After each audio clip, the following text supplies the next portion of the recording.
Okay, so what is the legend? Where did this whole thing even come from? Well, it all started with a story, an account from someone who claimed to be right there on the front lines of the unknown. This right here, this is the quote that started it all. It comes from a whole series of posts by a user who claimed they were a search and rescue officer for the US Forest Service. And they shared dozens of really unsettling stories. But it was this one detail, these random, perfectly built staircases, deep in the wild, that just exploded online. But see, it's not just that the stairs are there, it's the reaction to them. The officer says they look totally normal, like they were ripped out of a house. But his coworkers, they just treat them with this weird, silent avoidance.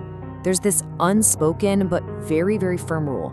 You do not go near them. You don't touch them, you just pretend they're not there. And that warning is what turned a weird sighting into a seriously sinister legend. You have to understand, the stairs weren't just this one-off weird thing in these stories. No, they were part of a much bigger, much more terrifying world of what you might call backwoods horror. The officers' accounts painted this picture of forests filled with things that just defy all explanation. I mean, take this story from that same Star officer. A little girl says her brother was led away by a bear man. When they searched the area, they found absolutely nothing. No tracks, no signs of an abductor, just gone. It's tales like this that build a world where a staircase to nowhere suddenly seems almost believable. And this whole thing wasn't just coming from one person either. Here's a quote from a totally different user on Reddit describing a terrifying night out in the Appalachian Mountains. That feeling of being surrounded, of hearing voices that don't belong, it taps into that same deep, primal fear of what's hiding just outside the glow of the campfire. And check this one out because it's a perfect example of how these stories feel like classic ghost stories. A hiker on the Appalachian Trail has this brief, strange encounter with a guy at a campfire.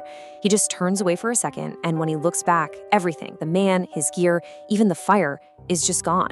And the fire pit, it's cold and still wet from the rain. It's a total vanishing hitchhiker story, but for the hiking trail.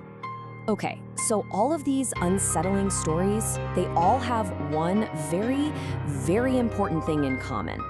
It's time to kind of pull back the curtain and really understand how this whole legend was constructed.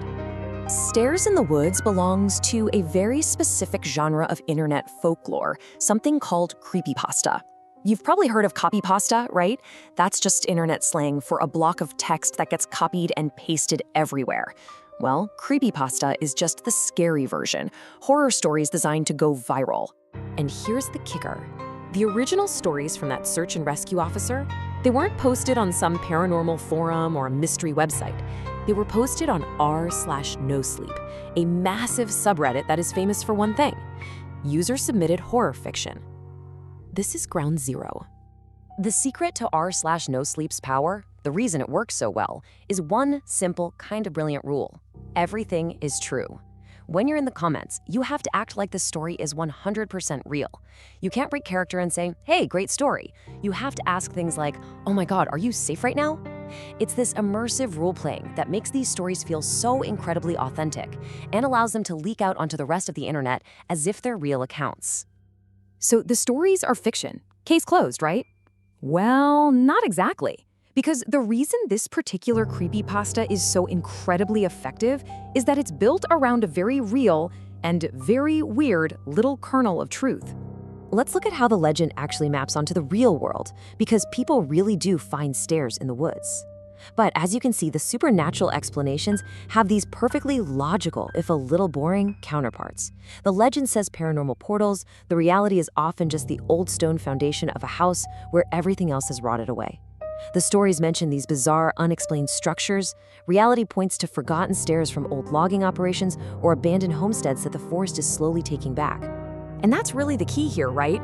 The creepypasta didn't just invent a phenomenon out of thin air. It took a real, slightly odd thing that happens, finding man-made structures where they just don't belong, and it draped this spooky, supernatural explanation over it. It validates what people have actually seen, but gives them a much scarier reason for why it's there. So this all leads to the biggest question of all. Why? Why did a fictional story from a horror subreddit become this widespread belief? What is it about these modern myths that we find so magnetic? Well, it helps to think of the internet as our digital campfire. The anonymity gives a story this weird sense of authenticity. It's not from an author, it's just from some person, right?